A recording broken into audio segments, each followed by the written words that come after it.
ভারতের আমন্ত্রণ রক্ষা করে ফেরার পথে ধ্বংস হয়ে গিয়েছে ইরানের যুদ্ধজাহাজ। মধ্যপ্রাচ্যের যুদ্ধের আবহে এই ঘটনায় শুরু হয়েছে কূটনৈতিক টানাপোড়েন।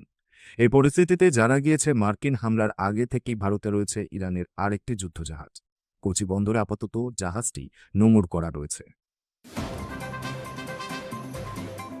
ভারতের আমন্ত্রণ রক্ষা করে ফেরার পথে ধ্বংস হয়ে গিয়েছে ইরানের যুদ্ধজাহাজ।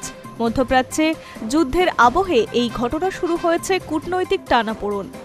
এই পরিস্থিতিতে জানা গিয়েছে মার্কিন হামলার আগে থেকেই ভারতে রয়েছে ইরানের আরেকটি যুদ্ধজাহাজ।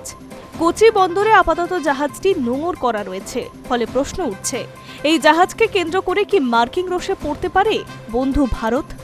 সূত্রের খবর, IRIS লাভান ভারত মহাসাগরীয় এলাকায় রয়েছে গত 7 দিন ধরে। গত 28শে ফেব্রুয়ারি ভারতের কাছে সাহায্য চেয়ে বার্তা পাঠায় জাহাজটি। কিছু যান্ত্রিক ত্রুটির কারণেই ভারতের কাছে ইরানি জাহাজ আশ্রয় চেয়েছিল। পরের দিন অর্থাৎ 1 মার্চ থেকে জাহাজকে আশ্রয় দেয় কেন্দ্র। উল্লেখ্য, ওই দিন ভোররাতে যৌথ হামলায় মৃত্যু হয় ইরানের সর্বোচ্চ শাসক আয়াতোল্লাহ খামেনেইয়ের। জানা গিয়েছে গত বুধবার ভারতের কোচি বন্দরে এসে পৌঁছায় ইরানি রণতরী। প্রসঙ্গত সেই দিনই মার্কিন টর্পেডোর আঘাতে ধ্বংস হয়ে যায় ইরানের IRIS ডেনা। আরও জানা গিয়েছে ভারতের সামরিক মহড়া করতে এসেছিল IRIS লাভানো। মোট 183 জন কর্মী ছিলেন ওই জাহাজে।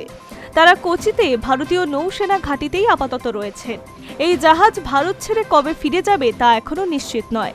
গোটা বিষয়টি নিয়ে ইতিমধ্যেই কূটনৈতিক মহলে প্রশ্ন উঠছে, ইরানের জাহাজ ভারতে থাকায় ট্রাম্প রুষ্ট হবেন কি? বর্তমানে ইসরায়েলের সঙ্গে নয়াদিল্লির যথেষ্ট ঘনিষ্ঠতা রয়েছে। ইরানি জাহাজকে আশ্রয় দেওয়াটা তেল আভিভও কি ভালোভাবে নেবে? সমস্যা আরও বাড়ার সম্ভাবনা রয়েছে। একটি সংবাদ সংস্থার সূত্রে খবর, ইরানি জাহাজ নিয়ে কড়া পদক্ষেপ গ্রহণ করতে চলেছে আমেরিকা ও ইসরায়েল। শ্রীলঙ্কায় থাকা ইরানি জাহাজ বা সেখানকার কর্মীদের আপাতত বন্দী করে রাখতে নির্দেশ দিয়েছে মার্কিন প্রশাসন। ভারতকেও একই পথে হাঁটতে দাবি করা হয়েছে মার্কিন প্রশাসনের তরফে। আমেরিকা সূত্রে দাবি, ইরানের সঙ্গে সংঘাত যতদিন পর্যন্ত না মিটছে ততদিন পর্যন্ত ইরানের যুদ্ধজাহাজ বা ইরানি কর্মী কাউকেই মুক্তি দেওয়া যাবে না। ভারত ছেড়ে বেরোনোর পর ইরানের ওই জাহাজে মার্কিন হামলা হতে পারে, সেই আশঙ্কাও উড়িয়ে দেওয়া যাচ্ছে না। Hi news network.